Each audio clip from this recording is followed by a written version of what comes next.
కూడి వచ్చిన మీ అందరికీ ప్రభు పేరట వందనాలు. వారు అదేవిధంగా దేవుని బిడ్డలైనటువంటి మీకు కూడా యూట్యూబ్ లో చూస్తున్న బిడ్డలకు కూడా ప్రభు పేరట వందనాలు.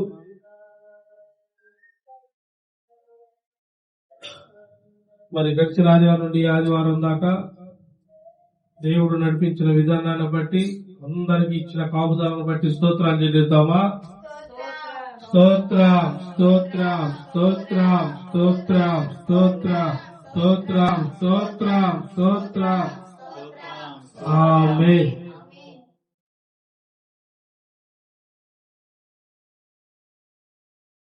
పోయిన వారం గడిచిన వారం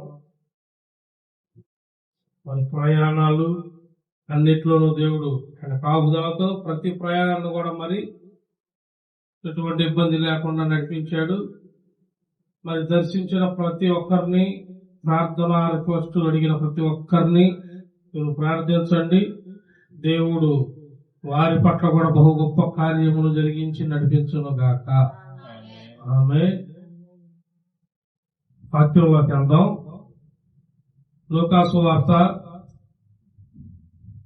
12వ అధ్యాయం. లూకా సువార్త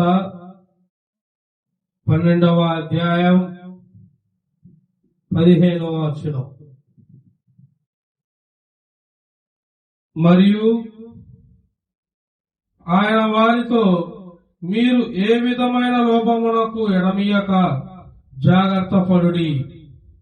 ఒకటి కలిమి విస్తరించుట వాని జీవునకు మూలము కాదెను. మరియు ఆయన వారితో ఈ ఉపమానము చెప్పెను.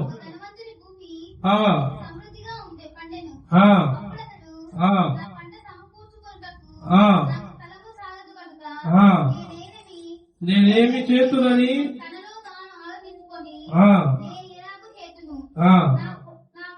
నా కొట్లు విప్పి నా వాటికంటే గొప్ప వాటిని కట్టించి అందులో నా ధాన్యమంతటిని నా ఆస్తిని సమకూర్చుకొని నా ప్రాణమా అనేక సంవత్సరములకు విస్తారమైన ఆస్తి నీకు సమకూర్చబడి ఉన్నదని సుఖించుదము, తినుదము, త్రాగుదము, సంతోషించుమని చెప్పుకుందామనుకునేను. అయితే దేవుడు, వెర్రివాడా, ఈ రాత్రి నీ ప్రాణము అడుగుతున్నారు. నీవు సిద్ధపరచి నవి ఎవరి కవునని అతనితో చెప్పాను. హల్లెలూయా. మరి మూల వాక్యాన్ని శ్రద్ధగా ఆలకించారు కదా. లూకా సువార్త 12వ అధ్యాయం 15వ వచనం నుండి 20వ వచనం దాకా. ఇక్కడ ఏమంటున్నాడంటే, అనవసరమైన ఆశలు, లోకాశలు, ధనమాశలు ఎన్నిటినీ మీరు విసర్జించాలి. ఈ మీతో రాదు. ఈ రాత్రి కాలమే నీ ప్రాణము అడుగుతున్నాను. అప్పుడు ఎన్ని ఉడికిస్తావు? ఆ పిల్లలకి ఇస్తామండి. వాడు తాగుబోతాడు కదా, మొత్తం జడగొడతాడు. మొత్తం పోతే నా పిల్లడు నీతిమంతుడు. ఎవడు నీతిమంతుడు భూమి మీద ఒక్కడును? అపవాదిగాడు ఏమి తిందుమా, ఏమి ఎప్పుడు ఎవడు మింగుదుమా అని చూస్తున్నాడు. నీవు నీతి పూర్ణాలువా? నీవు నీతిమంతుడువా? నీ పిల్లలు నీతిమంతులు అంటకు నీవు దేవుని యందు ఎంతవరకు భయభక్తులు కలిగి ఉంటుంది? నీ యథార్థత ఎంతవరకు ఉంది? దేవుడు అంటున్నాడు, ఎప్పుడు నువ్వు ఇది ఎక్కువ, అది ఎక్కువ, అది సంపాదించాలి, ఇది సంపాదించాలి, పట్టలో కూర్చుకోవాలి, ఆడ కూర్చుకోవాలి. నెక్స్ట్ వచ్చే కాలానికి కూడా ఒక్కొక్కరు అంటారు, వాడి మంచి బ్రెయిన్ ఉంది. ఏం బ్రెయిన్ అంట? రాబో పిల్లలు కూడా ముందుగానే సంపాదించి వాడందుకే ఏ పని చేత కాదు, ఏది చేత కాదు. ఇంట్లో ఉన్న ఈసీఏ, బయటికి వెళ్ళిన ఈసీఏ. చేతికి మట్టి అడగకూడదు, అన్నం కూడా చేతితో తిండు. మరి దేంతో తింటాడు? భూమి ఉంది కదా, కడగటం, వాడు పెట్టడం, మళ్ళీ తీసుకోవటం. డాక్టర్ కూడా అంతే చేస్తాడు. వెళ్ళినప్పుడు అలా రాయటం. ఓ స్లిప్ ఏమో మెడికల్ షాప్, ఓ స్లిప్ ఏమో ల్యాబ్, ఇంకో స్లిప్ ఏమో ఇక టెస్టులు మాట టెస్టులే. అసలు కాలు కింద పెట్టకుండా అక్కడికి ఇక్కడ ఇల్లు చెరువులోనే చెప్తారు వాళ్ళు కూడా. దేవునికి స్తోత్రం కలుగును గాక. ఎటువంటి ఇబ్బంది కూడా వాళ్ళు కూడా దేవుడు అంటున్నాడు, ఈ రాత్రి కాలం మరి ఈ ప్రాణం అడిగితే ఈ ఊరు జరగాడు గ్యారంటీ అవడం. మనం దేనికోసం పరిగెత్తుతున్నాం, దేనికోసం ఆర్పాటం? ఈ లోక సంబంధం కోసం మనం ఆర్పాటంగా. ఇవాళ ఏంది? Mother's day. మదర్స్ డే ఇవాళ. మదర్స్ డే స్త్రీలకి, ప్రత్యేకంగా స్త్రీలకి ప్రభు పేరట మందిరం తరపున మదర్స్ డే శుభాకాంక్షలు. దేవుడు మిమ్మల్ని దీవించునుగాక. దేవుడు మిమ్మల్ని ఎందుకు దీవిస్తాడు అంటే, పురుషుడు దారి తప్పిన స్త్రీ దారి తప్పకూడదు. ఒక్కొక్క స్త్రీ పురుషుడి కంటే తెలియగలదు. పురుషుడు మనకు చాలినంత చాలు కదా, అన్యాయంగా మనం దోచుకోకూడదంటే స్త్రీ వడ్డీల మీద వడ్డీలు దోచుకునే వాళ్ళు ఉన్నారు. కొంచెము ఆనందంగా ఉంటాము, మన ఇల్లు మంచిదయ్యా అని చెప్పే తల్లులు ఉన్నారు. అలా చూడరా, సూట్ కేసులతో అట్లా ఎదగాల అని చెప్పే తల్లులు. ఒకటి గుర్తు పెట్టుకోండి, ఏది శాశ్వతం కాదు. కానీ తల్లిదండ్రి మాత్రం పిల్లలు చూసినా చూడకపోయినా చూవారి దాకా కూడా తల్లి ప్రేమ చాటుతూనే ఉంటది. ఆ తల్లి ప్రేమ ఎట్లుండాలంటే, నేను చెప్పేది, అన్నా మదర్స్ డే కదా మమ్మల్ని పొగిడావు, చాలా ఆనందంగా ఉంది, మళ్ళా ఏందన్నా అనుకుంటున్నారేమో. గుర్తుపెట్టుకోండి, మదర్స్ డే నేను కాదనలేదు, మీకు శుభాకాంక్షలు. దేవుడు మిమ్మల్ని మీ కుటుంబంలో మరొకసారి దీవించును గాక. అయితే తల్లి ఎట్లుండాలంటే జ్ఞానం, దేవుడి దగ్గర కలిగిన జ్ఞానంతో ఉండాలి. లోకాశంలో నువ్వు పడితే నీ పిల్లలు పడతారు, కుటుంబం మొక్క చెక్కలైపోయింది. తిన్నా తిండి కూడా నీకు వంట పట్టదు. నీవు యథార్థత తెలుసుకొని ప్రవర్తించండి. అప్పుడు లూకాసు వార్తలో 2వ అధ్యాయంలో ఉన్న మాట నీ మీదకి వచ్చింది. ఏమనుంది? మరియా దేవదూత వచ్చి, స్త్రీలలో నీవు ప్రత్యేకింపబడిన దానవు, నీవు ధన్యురాలువు. ఆమేన్. ఆ మాట నీ మీద రావాలి. అది ఎలా అంటే, నువ్వు ఇంట్లో నేర్పియాలి. పుట్టింటిలో ఉన్నప్పుడు నువ్వు ఎలా ఉంటావో తెలియదు, కానీ అవతలింటికి వెళ్ళాక నీవే ఒక బాధ్యతగా మారిపోవాలి. నీ ఓర్పు, నీ సహనాన్ని బట్టి నీవు ఒక తల్లిగా, ఒక భార్యగా, ఒక కుటుంబాన్ని బాధ్యతగా తెలివిగా నడిపించడానికి ఒక స్త్రీ పోషణ నీది. కాబట్టి మీరు చాలా తెలివిగా ఉండండి. ఖండించే విషయంలో ఖండించండి. ఎక్కడ కూడా రూపాయికి లోపడకూడదు. అలాంటి పద్ధతులు మన ఇళ్లలో నేర్చుకోవద్దు అని నేర్పియండి. దేవుడు మనకి సమభూమి గల స్థలములో దయగల ఆయన ఆత్మతో మనల్ని నడిపించునుగాక అని చెప్పండి. దేవుడు మిమ్మల్ని దీవిస్తాడు. ఈ మదర్స్ డే రోజున నేను చెప్పదలిచింది ఇదే. స్త్రీలందరూ కుటుంబ బాధ్యతలు, మరి ముఖ్యంగా దేవుని మాటలు ఇంట్లో నేర్పండి పిల్లలకు. మీ జన్మ తగినట్టు మీరు అనేకము నడిపించుటకు స్త్రీ ద్వారానే జన్మ, స్త్రీ ద్వారానే మరో శిశువు. కాబట్టి స్త్రీ ద్వారానే తన పిల్లలకి పిల్లలు. మదర్ తెరీసా తల్లి ఎలా చేసింది? ఆమె ఎన్నో మంచి కార్యక్రమాలు, ఎంతో మంది హక్కు తీర్చుకుంది. మదర్ తెరీసా అంటే ఎవరంటారు? మంచి తల్లి, మంచి అమ్మ. ఆమె ఎవరు? అందరికి, ఎవరు చూసినా చూడకపోయినా అందరి పిల్లలను చూసింది. అందరినీ ఆమె హక్కును చేర్చుకుంది, అందరినీ చూసింది. అందుకే ఆమె మదర్ తెరీసా అన్నారు. మదర్ తెరీసా లాగా మరి నువ్వెందుకు ఉండలేవు? అందరూ కలిసి ఇలాంటి నీడలో ఉండండి, ఇలాంటి కృపలో బతకండి, దేవుడితో ఉండండి, దేవుడు మాటల్లో ఉండండి, సహాయం చేయండి, కుటుంబాన్ని నడిపించుకోండి, యథార్థమైన జీవితంలోకి నడిపించమని మరొకసారి దేవుని పేరట మనవి చేస్తూ మరొకసారి చెబుతున్నాను, దేవుడు మిమ్మల్ని మీ కుటుంబాన్ని దీవించును గాక. చూడండి, 1 తిమోతి రాసిన పత్రిక 6వ అధ్యాయం, 1 తిమోతికి రాసిన పత్రిక 6వ అధ్యాయం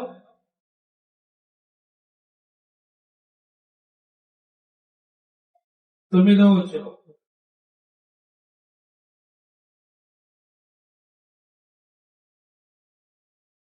మొదటి తిమోతి రాసిన పత్రిక 6వ అధ్యాయం 9వ వచనం. ధనవంతుడగుటకు అపేక్షించువారు సోదరులోను గురిలోను అవివేకయుక్తములను హానికరములైన అనేక దురాశల్లోను పడుదురు. అట్టివి మనుషులు నష్టములోను నాశనములోను ముంచివేయును. ధనవంతుడగుటకు అపేక్షించువాడు దేంట్లో పడతాడట? శోధనలో. ఈ శోధన అనే ఆపల గురిలోను అవివేకయుక్తములైన హానికరములైన అనేక దురాశల్లోను పడుదురు. అట్టి మనుషులు నష్టములోను నాశనములోను ముంచివేయును.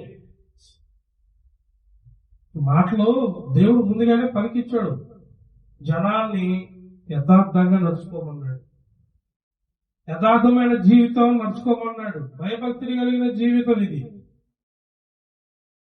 నేను ప్రత్యేకంగా చెబుతున్నానండి, ఎవరు యథార్థత లేదో, భయము లేదో, ఒక ప్రవర్తన సరిగ్గా లేకుండా నడుచుకున్నారో, మరి ముఖ్యంగా దేవుడి యందును దేవుడు సన్నిధి యందును 9ంటికి ఆరాధన అన్నా 6ంటికి ఆరాధన అన్నా మేము ఎప్పుడు వస్తున్నా ఆల్రెడీ జనాలు ఆ చర్చిలకు పరిగెత్తున్నారు. నేను ఓర్పుగా నేనుంటా. మీరు అనుకుంటున్నా మీరు చూద్దాం, నేను కాదు, దేవుడు మిమ్మల్ని చూస్తున్నాడు, చూసుకోండి. ఒక క్రమశిక్షణ, ఒక పాఠం ఏదైనా లేకపోతే నీ జీవితం ఎట్టగడతావు? దేవుడి దగ్గరే నువ్వు టైం మెయింటైన్ చేయలేవు.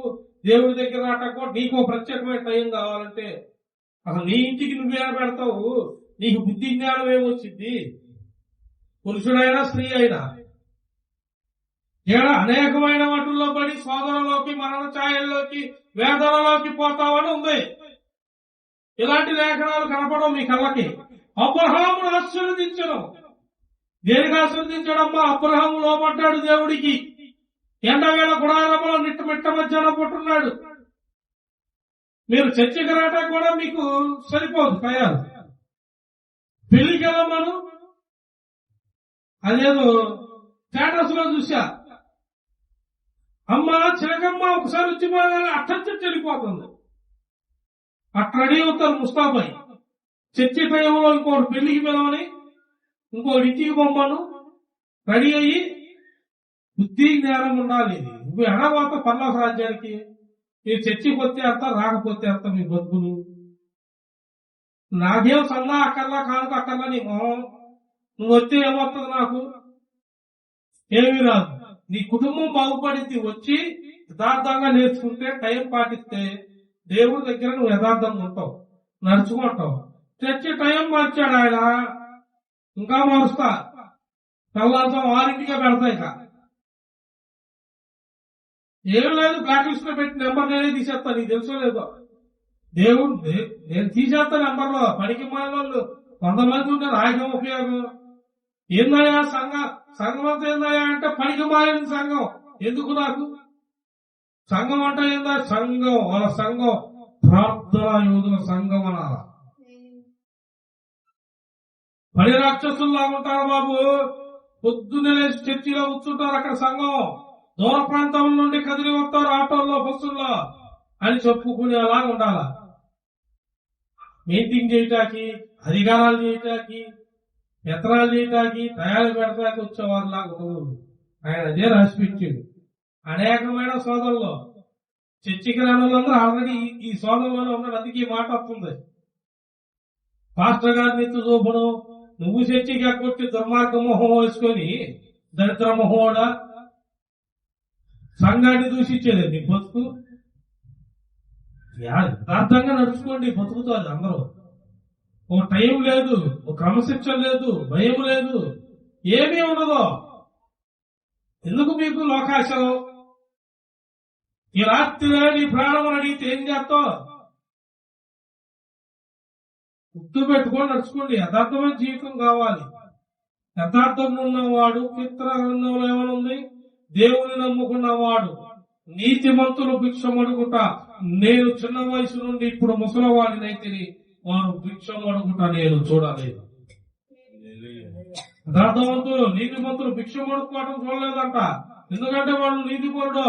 చిన్నప్పటి నుండి ఇప్పుడు ముసలివాడినైతే వారిని చూస్తున్నా, వారు దేవుడి యందు నమ్మిక ఉంచారు, యథార్థంగా ఉన్నారు, వారు భిక్షమడుగుట నేను అప్పుల పాలవు.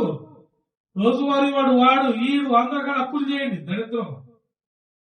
వాక్యం ఉండదు, సందర్భం ఉండదు, జ్ఞానం లేదు, యుక్తం ఉండదు, ఏమీ ఉండదు. తింటాం, పడుకోవటం, అది కూడా చూపిస్తారే. ఉంది కదా ఇందాక లోకస్వార్త 12వ అధ్యాయంలో చూసుకో కావాలంటే ఏముంది? లోకస్వార్త 12వ అధ్యాయం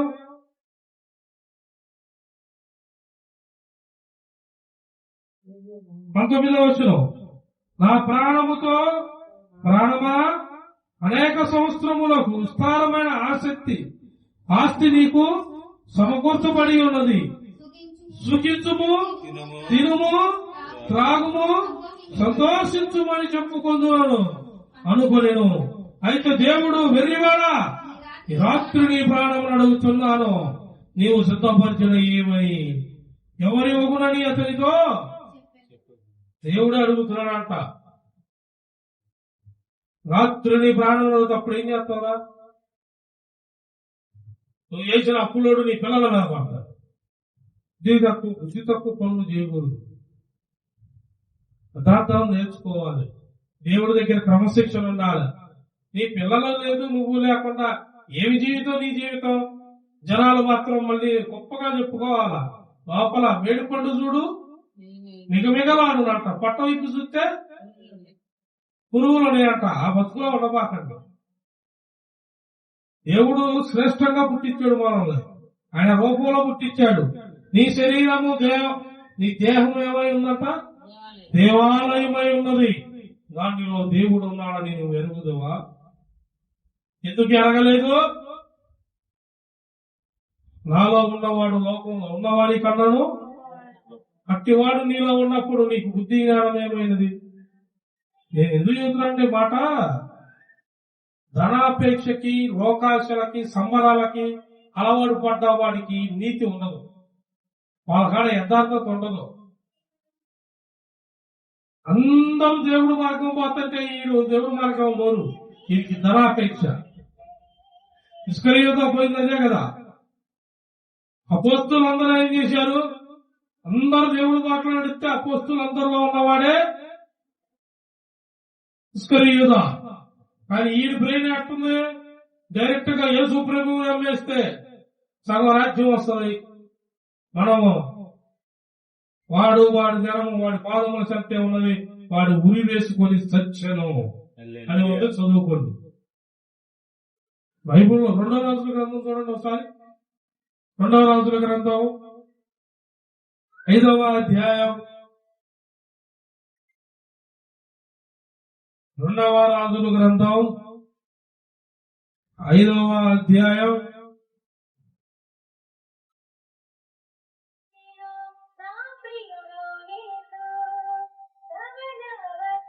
20వ వచనం చూడు.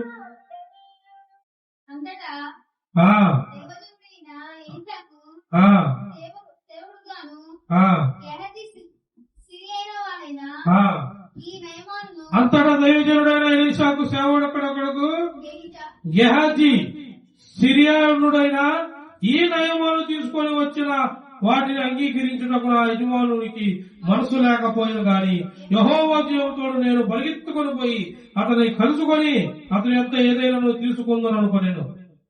ఎలీషా మనసు దేవుడు చెప్పిన విధంగా నడుచుకున్నాడు. ఎలీషా మనసు ఎలా ఉంది? దేవుడు చెప్పిన మనసు, దేవుడు చెప్పిన మాటలో ఉన్నాడు. కానీ ఎలీషా దగ్గర పనిచేస్తున్న నయమాను మనసు దేవుడి దగ్గరకు వచ్చిన బిడ్డలు తెచ్చిన ధనం మీద ఉంది. ఎలీషా ఎలాంటి వాడు? దేవుని ఆత్మను పొందిన వాడు. ఏలియా ప్రీతమ శిష్యుడు. ఏలియా చేసిన అద్భుతములుగా డబల్ 2 రెట్లుగా చేయగలిగిన ఆత్మను పొందిన వాడు ఎలీషా. అలాంటి ఎలీషా దగ్గర ఇంకొక శిష్యుడు ఉన్నాడు, ఎలీషా శిష్యుడు, ఈ గెహజీ అనేవాడు. వీడు ఎలీషా దగ్గరికి నయమాను వచ్చాడు. కుష్ఠరోగి కలగరాదు, కుష్ఠరోగి విషయంలో వచ్చాడు. అయితే సేవకుడి దగ్గరికి వెళ్ళినప్పుడు ఒట్టి చేతులతో వెళ్ళొచ్చా? వెళ్ళకూడదు. ప్రార్థనకు పిలిచినప్పుడు అన్నిటి అందులో ఏం చేస్తారు? తనకి కానుక, అప్పుడు ఆశీర్వాదం మనకి అని నయమాన్ ఏం చేశాడు? కొంత వెండి బంగారముల వస్తువులను, రాజు కాబట్టి సేవకుడి దగ్గరికి వెళ్తున్నాను, ఆ సేవకుడు బహా గొప్ప కొన్నాడు అనేకులు చెప్పారు. చిన్నపిల్లల నుండి పెద్దవారు కూడా చెప్పారు. కాబట్టి అతను మంచి ప్రవక్త, అతని దగ్గరికి ఉట్టిగా వెళ్ళకూడదు అని వెండి బంగారముల వస్త్రములు తీసుకొని వెళ్ళాడు. అయితే ఎలీషా అన్నాడు, ఎలీషాకి బోధించువాడు పరిశుద్ధాత్ముడు. తండ్రి చెప్పిన మాటలు అనగా దేవుడు చెప్పిన మాటలు వింటాడు ఎలీషా. దేవుడు ఏది చెబుతాడో, ఆత్మతో ఏది ప్రేరేపించబడతాడో అది నయమానికి చెప్పాడు. పలానా దిక్కులోకి వెళ్ళో, అక్కడ సముద్రం ఉన్నది, ఆ నదిలో దిగు, 7 మార్లు మునుగు, లేగో, నీ కుష్టి పోయింది, నువ్వు తెచ్చి నీతో తీసుకుని వెళ్ళు. సన్నిధిలో నుండి బయటికి కూడా రాలేదంట. అతను అనుకున్నాడు, నేను రాజుని, నేను ఎలగాలని, నా కోసం అతను ఎదురుపడి వస్తున్నాడు అనుకుంటున్నాడు నయమాను. ఎలీషా అటువంటి కాదు. డబ్బు కోసమో ధనం కోసమో లోబడేవాడు అసలు కాదు. ప్రాణములు సైతం అప్పగించి దేవుని ప్రవక్తగా పిలువబడ్డవాడు, సిద్ధపరిచిన వాడు, సిద్ధపాటు కలిగిన వాడు. అతను నిక్కచ్చగలిగిన, రోషం కలిగిన సేవకుడు, రోషం కలిగిన దేవుని సేవించిన వాడు. అయితే అట్టివాడు, ఆ రోషం కలిగిన సేవకుడి దగ్గర ఒకడున్నాడు, వాడి పేరే గెహజీ. వీడు రాజు తెచ్చిన ధనమును చూశాడు. వీడు అనుకుంటున్నాడు, ఎలీషాకి రాజు ఇన్ని తెచ్చాడు, వెండి బంగారముల వస్త్రములు బహుమతులు కానుకలుగా వచ్చినాయి, ఇతనికి మనసేడ లేదు, తీసుకోవద్దు అంటున్నాడు. అతను వెళ్ళిపోమన్నాడు. ఏమి వద్దన్నాడు? నేనైతే యెహోవా తోడు, జీవం గల యెహోవా తోడు, నేను పోయి ఎదురుపడి మొత్తం తీసుకుందును. మళ్ళీ వీడు చేసే తప్పుకు మళ్ళీ ఎవరు కలిపాడు? చదువు అడుగు కదా, ఏమన్నాడమ్మా? యెహోవా జీవము తోడు, నేను పరిగెత్తుకొని పోయి అతను కలుసుకొని అతని యొక్క ఏదైనా తీసుకొందుననుకొనేను. ఈ దొంగ పని చేయడానికి ఎవరు తోడు? అతనికి జీవం గల యెహోవా, దేవుడు తోడక్కడ. తప్పు చేసే ప్రతి ఒక్కడు అదే చెబుతున్నాడు. చర్చికి రావడానికి వాడికి మా బాధలు దేవుడికి తెలుసు. ఏం తెలుసు? దేవుడు చర్చి పెట్టింది ఎందుకు, సమయం పెట్టింది ఎందుకు, నీ బాధలు చెప్తాడు. చర్చిలో రాకపోతే పోతావు రా ప్రయాణికని చెప్పాడు. ప్రభు నీకు తెలియదే ఉందయ్యా, అవునయ్యా, రేపు నరకానికి పోతావు, నాకు అర్థాలు తెలుసు. ఇప్పుడు మాట్లాడలే, ఇప్పుడు నీ చెవులు మందగించిని, మరి ఎప్పుడు మాట్లాడతాడు? సత్యటయంలో గుర్తొస్తాయి అన్ని నువ్వు చేసిన తప్పులు, నీ వల్ల నీ పిల్లలు చేసినవి, నీ కుటుంబం ఎలా ఉంది, ఒక ప్రణాళిక సిద్ధపాటు లేకుండా ఎలా ఉంటుందో. గెహజీ పరిగెత్తినట్టు ధనం కోసం, ఆస్తి కోసం ఎన్నాళ్ళు పరిగెత్తుతో. ఎలీషా దేవుడాత్మల పొందుకొని నడుచుకున్నాడు. లోకాశలు కాదు, ధనాపేక్ష కాదు, ఏది కూడా తనను ఏది ఆసక్తిగా ఉంచలేకపోయింది. దేనికి తన చూపు పడలా. తన మనసు, తన హృదయము, తన చూపు ఒకదాని మీద ఉన్నది, అది దేవుని కొరకు ఉన్నది. హల్లెలూయా. మాటలు రావు, ఇట్లాంటివి చెప్తే సౌండ్ రావు. అబ్బా మీరు ఎంత మంచివారు, ఆహా దేవుడు మిమ్మల్ని జీవించిన కాకంటే హల్లెలూయా అని వస్తా ఉంటాయి. ఇక ఇట్లాంటివి వస్తే సౌండ్లు రావు. ఏందో ఇలా వస్తుంది, ఏందో మేము ధనం కోసం పోతున్నామేమో, అమ్మో మా గురించి చూస్తున్నాడేమో. నీ బతుకు మార్చుకో, నీ గురించే. నువ్వు దేంట్లో ఉన్నావో, దేంట్లో పడి సత్తనావో నీ గురించే. దేవుని ఆత్మ బోధించబడుతుంది. ఇప్పుడైనా శ్రద్ధగా నడుచుకో, భయభక్తులు కలిగి జీవించడం నేర్చుకో, దేవుడు కృపను పొందుకోవడం నేర్చుకో, యథార్థత నేర్చుకో. ఎన్నాళ్ళు మనిషి బతుకుతున్నాడు, జంతువు బతుకుతుంది కాదు, మనిషే బతుకుతాడు. మనిషి బతికినంత కాలం దేవుడు బిడ్డగా మంచివాడిగా బ్రతకాలని పెద్దలు అంటారు కదా. బతికిన కొద్ది రోజులైనా కానీ ఎడ బతకాలంట, నేకులు చెప్పుకున్న వారులాగా చనిపోయినా కానీ. మనోళ్ళు బతుకుతారు ఎందుకు? బతుకున్నప్పుడే జరుగుతారు, చచ్చిపోయినాక ఇంక 100 వస్తాయి వాడి మీద. ఎందుకు? నువ్వు చేసే పనులు అట్టున్నాయి, నువ్వు అనుకుంటున్నావట. దేవుడే చెబుతున్నాడు, సాక్ష్యము యథార్థత ఉండాలి. చూసుకోండి 2:21 ఏమనుందమ్మా? నయమాను కలుసుకొనుటకై పోవచ్చుండగా నయమాను తన వెనక నుండి పరుగున వచ్చుచున్న వారిని చూచి తన రథము నుండి దిగి వారిని ఎదుర్కొని క్షేమమా అని అడిగాను. అతడు క్షేమమా అని చెప్పి, నా యజమానుడు నా చేత వర్తమానము. యజమానుడు అంట ఎలీషా అంట గ్యాజీకి వర్తమానం పంపాడంట. ఏమని? శిష్యులు కొంతమంది వచ్చారు, వారికి కూడా వస్త్రములను వెండిని తీసుకొని రమ్మన్నాడని చెబుతున్నాడా? ఈ మాట ఎవరు చెప్పాడని చెబుతున్నాడు? ఎలీషా చెప్పాడని. అదే ఎలీషా రాజు వస్తే బయటకు వచ్చాడా? అక్కడ ఉంటది, కావాలని చదువుకో, కిందకు పోతా ఉంటే అయ్యే ఇంటికి పోయి చదువుకో. మరి గర్వం వచ్చింది ఏంది? ఆ సేవకుడు రాలేదండి, ఆ ప్రవక్త రాలేదండి, నేను వస్తే బయటకు వచ్చి ఆహ్వానిస్తాడు అనుకున్నాను. 7 మారు పోయి మునగమని చెప్పాడని బయటికి శిష్యుని దాన్ని చెప్పి ఒప్పిస్తాడు ఎలీషా. శిష్యుడు వచ్చి చెప్పాడని వాడు అలిగి పోతా ఉంటాడు దాని పని. వాడి దగ్గర ఉన్న శిష్యుడు కూడా, ఏమయ్యా నీ ఆస్తి అడిగాడా, నీ అంతస్తు అడిగాడా? కుష్టిరోగితే ఇప్పటికే సత్తనావు, పోయి 7 మారు మునగమన్నాడు, పోయి మునిగితే నీ సొమ్మాను పోయితే.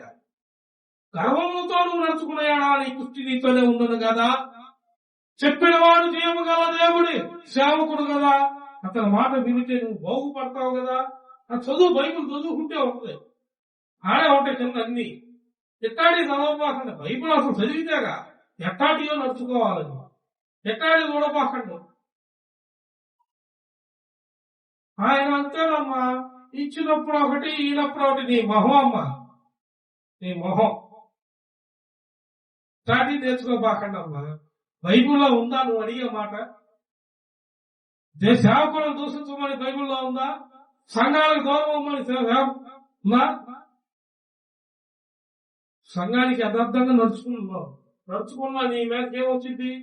దేవుని దీవెనలు వస్తాయి, దేవుని చూపు నీ మీద ఉంటది, దేవుని హస్తము నీకు తోడుగా. అదే ముసలి వాళ్ళు ఉన్నప్పుడు నీకెందుకు ఉండదు? ఏ అంతలా పంపింది?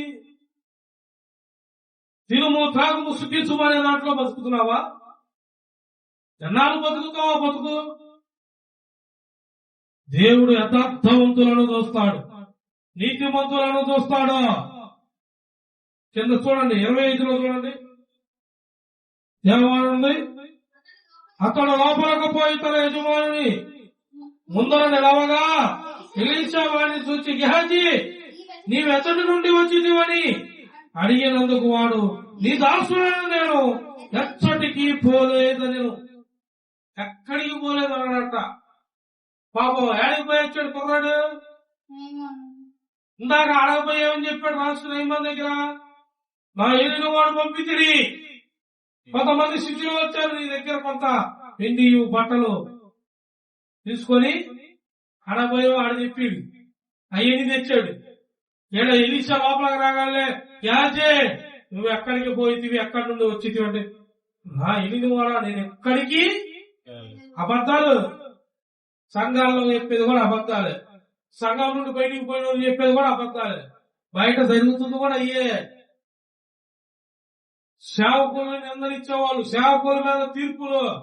నేను చెబుతున్నాను, సేవకులు తోలు వెళ్ళొద్దు ఎవరు. వాడు మంచివాడా కాదా నీకు అనవసరం.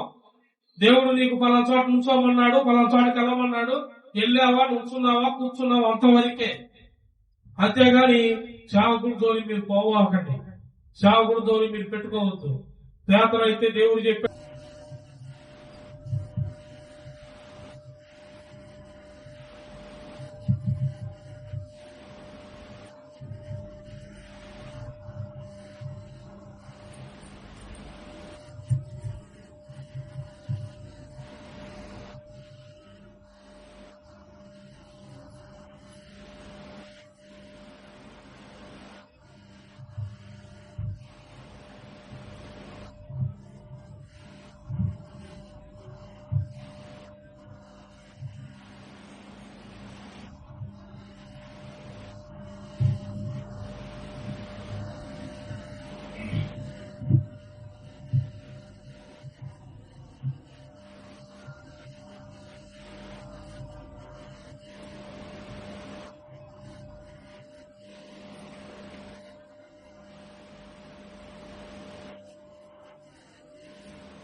పెట్టగా దూషిస్తూ లేటుగా ఒక టైం ఉందా?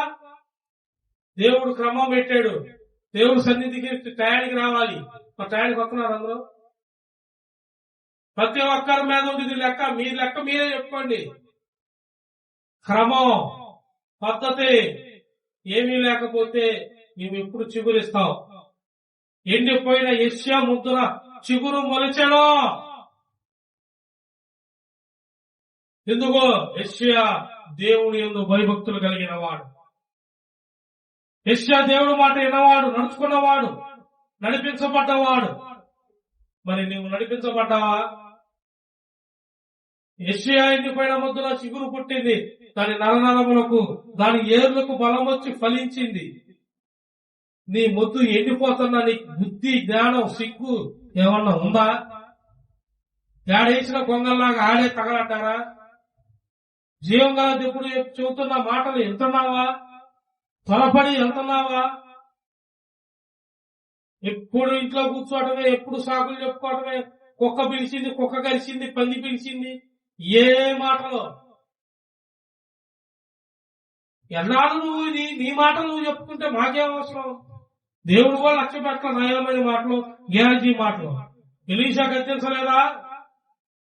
నా ఆత్మ నీతో రాలేదా? ద్రాక్ష తోటలను అన్ని సమకూర్చుకున్నటకు ఇది సమయమానా, బుద్ధి తక్కువాడా అని అడిగాడు దేవుడు. అనలేదా? ఇది సమయమా అనలేదా? మరి బుద్ధి తక్కువ అంటే అదే దానికి అర్థం. ఆయన అన్ని సంవత్సరాల నుండి వాక్యం వస్తున్నా బుద్ధి తక్కువ వేషాలు వేస్తుంటే మరి ఏమనంటారు? ఎప్పుడు ఇది అంత్యకాలం, బుద్ధి జ్ఞానం కూడా లేదు. చివరి దినాల్లో ఉన్నాం. సిగ్గుండాలి. క్రైస్తవులను చెప్పుకోవటం కాదు. ఒక పద్ధతి, పాటు ఏమీ లేదు. ఒక ఆచరణ లేదు, క్రమం లేదు. ఎవడు నిన్ను నీ మీద ఎవడు తీర్పిచ్చేది? ప్రభు రేపు తీర్పిచ్చేది. ఒకటి గుర్తు పెట్టుకోండి, యథార్థత ఉండాలి. మనకి ఒక క్రమం ఉండాలి. అబ్రహామును పిలిచిన దేవుడు, అబ్రహామును ఆశీర్వదించిన దేవుడు, అబ్రహాముకి సంతానం ఇచ్చిన దేవుడు, అదే సంతానమును అడిగిన అదే దేవుడు, అదే దేవుడు మళ్ళీ అబ్రహామును ఏమన్నాడు? అబ్రహామా, అబ్రహామా, నీ కుమారుడి మీద చెయ్యి వెయ్యకము. నీవు తనను అప్పగించుటకు నా గీతకు ఎదురుగలేదు కాబట్టి నీ కుమారునికి బదులుగా నేను ఒక ప్రాణమును సిద్ధపాటు చేసి తిని. మనకు బదులుగా ఒక ప్రాణం సిద్ధపాటు కాదు, ఆల్రెడీ ఆయన మరణించాడు, శిలువ త్యాగం చేశాడు. నీ కొరకు నా కొరకు ప్రాణం పెట్టాడు, రక్తాన్ని చిందించాడు. అన్నిటి యందున ఓపికతో ఉండి ఆయన ప్రాణం పెట్టాడు. శిలువ త్యాగం చెప్పమంటే, శిలువ మాటలు చెప్పమంటే చెప్పుకుంటా కూర్చుంటాం, ఎంత కూర్చోటం కాదు. మరి నీకెప్పుడు ఆయన ఎవరి కోసం పెట్టాడు, ఏం చేశాడు, నీ క్రమం ఎంత ఉంది, నీ జీవితం ఎలా ఉంది, నువ్వు ఏం బ్రతికావు, ఏం నేర్చుకున్నావు, నేర్చుకున్నా దాన్ని ఎలా కనపడింది?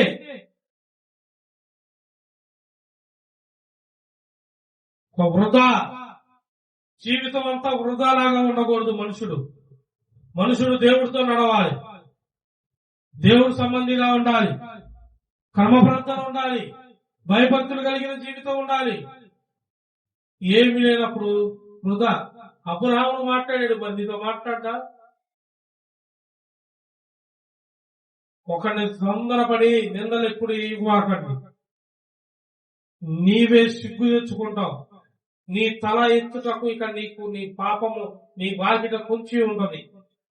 నీవు చేసిన తప్పే నిన్ను రానియదు. ఒకసారి దుర్భాషలాడి అనవసరమైన మాటలు మాట్లాడితే దేవుడు పై నుండి ఆయన తీర్పు బయలుదేరి, ఒకసారి తీర్పు వచ్చిందాక ఇక నీ శిరస్సు నీవు ఎత్తుకొని తిరగలేవు. ఒకప్పుడు నీవు సరదాగా అందరితోనూ ఆనందంగా సన్నిధిలో అన్నిటిలోనూ ఉన్న నీవు దూషించడం మొదలు పెట్టాక దేవుడు ఏమంటాడో తెలుసా? నువ్వు దూషిస్తుంది నా సేవకుడిని. వాడు మౌనంగా ఉండే కొద్దీ నువ్వు దూషిస్తున్నావేమో, వాడు చెప్పినా నువ్వు నిర్లక్ష్య పెడుతున్నావేమో. నువ్వు సంఘానికి, సమయానికి, అన్నిటికీ నిర్లక్ష్య పెడితే దేవుడు ఏమంటారు? ఉద్యోగాల్లో తప్పు చేశారు, ఏం చేస్తారు?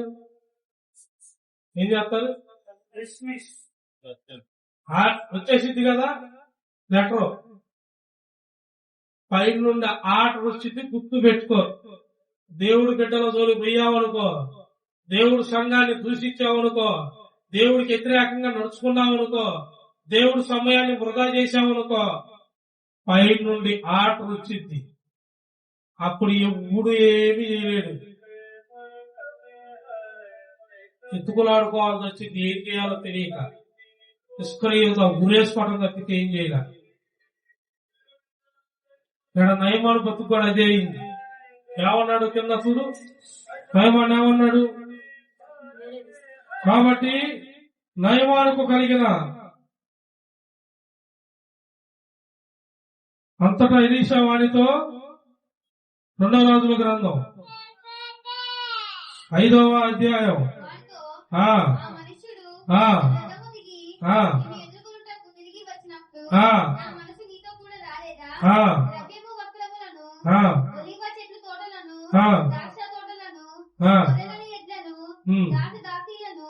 సంపాదించుకున్నటకు ఇది సమయమా?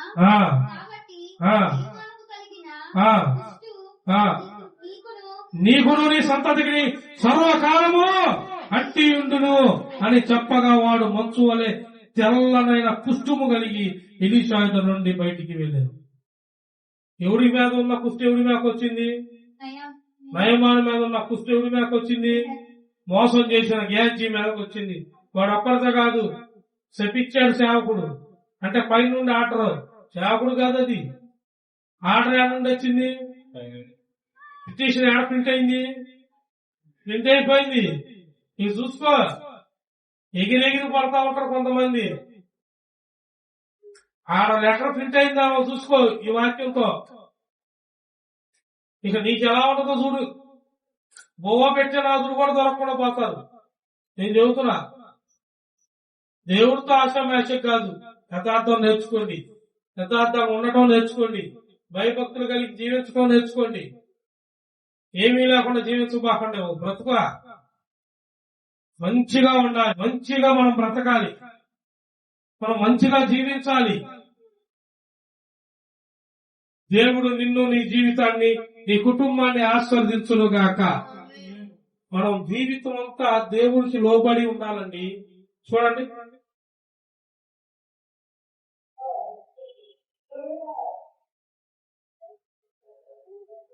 రెండవ తిమోతి 4:10. 2వ తిమోతి 4వ అధ్యాయం 10వ వచనం చూడు.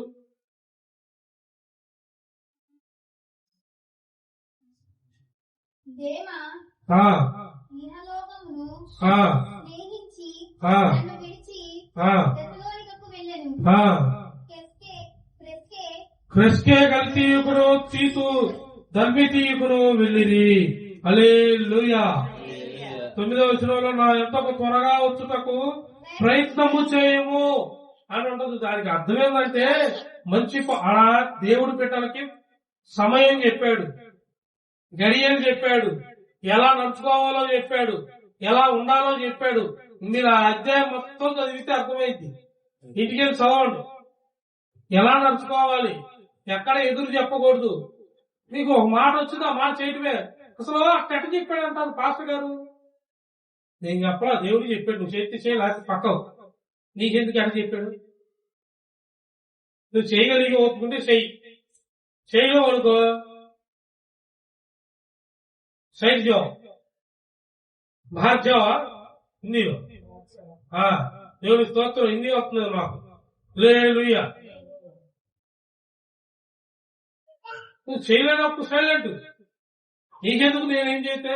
సంఘానికి ఒక పని, ఓ టైము.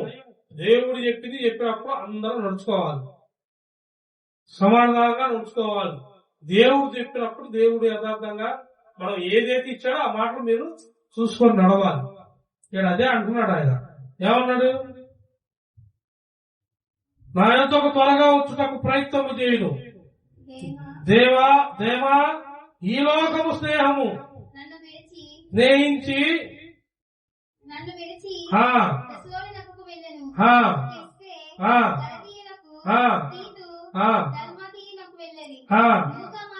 నా యొద్ద ఉన్నాడు. మార్కును వెంట పెట్టుకొని రమ్ము, అతడు పరిచారము నిమిత్తము నాకు ప్రయోజకరమైన వాడు. ఏమైనా ప్రయోజకరమైన వాడు అంటే అతడు ఉపయోగపడ్డాడు. ఎవరు? దేవుడికి. దేవుడు మన దృష్టిలో నువ్వు ఉన్నావా? ఎంతమంది సమయానికి వస్తున్నారు? ఇప్పుడు నేను డైరెక్ట్ గా అడుగుతా, చెప్పండి. నువ్వు ఉపయోగపడినట్ట? ఉపయోగపడినట్ట?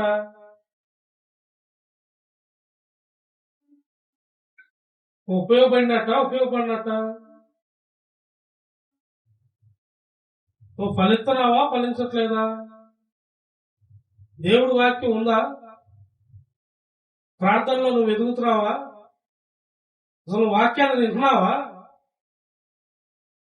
వాక్యాన్ని చదువుతున్నావా? ఏ ప్రయోజనం లేకుండా ఎలా ఉంటున్నావు? ప్రయోజనకరంగా ఉండాలంట. ప్రయోజనకరంగా లేకుండా మీరు ఎందుకు? ఎవరిని ఉద్ధరించాలని? నేను మౌనంగా ప్రార్థన చేస్తా, కానీ దేవుడు చేస్తాడా? దేవుడు జీవిస్తాడా? నేను పాస్టర్ గారికి బంగ్లా ఇచ్చా, ఎన్ని రోజులు ఉంటుందో, ఎన్ని రోజులు మీరు ఎగిరి పడతారో నేను చూస్తా. సమయం అన్ని లేకుండా వృధా చేసేవాడు చెప్పుకోవాల్సిందే. దేవుడు నీతిమంతుడు, యథార్థవంతులను చూస్తాడు. ఆయన నీతిమంతుడు కాబట్టి దేవుణ్ణి లక్ష్య పెట్టకుండా చేస్తే దేవుడు ఏం చేయాలో చేస్తాడు. ఒక భయము భక్తి లేకుండా పలకబాకండి. భయంతో పెరగండి. దేవుడు అంటే భక్తితో ఉండండి. దేవుడు అప్పుడు మిమ్మల్ని చూస్తాడు, మీ బిడ్డలను చూస్తాడు, మీ కుటుంబాన్ని ఆశీర్వదిస్తాడు. దేవుడు ఈ వాక్యం ద్వారా మనల్ని ఆశీర్వదించును గాక. యథార్థమైన జీవితంలో ఉందము గాక. దేవుడి యందు భయభక్తులు కలిగి నడుచుకుందాము గాక. ఆమేన్. ప్రార్థన చేసుకుందాం. చక్కగా 10 నిమిషాలు ఉంది.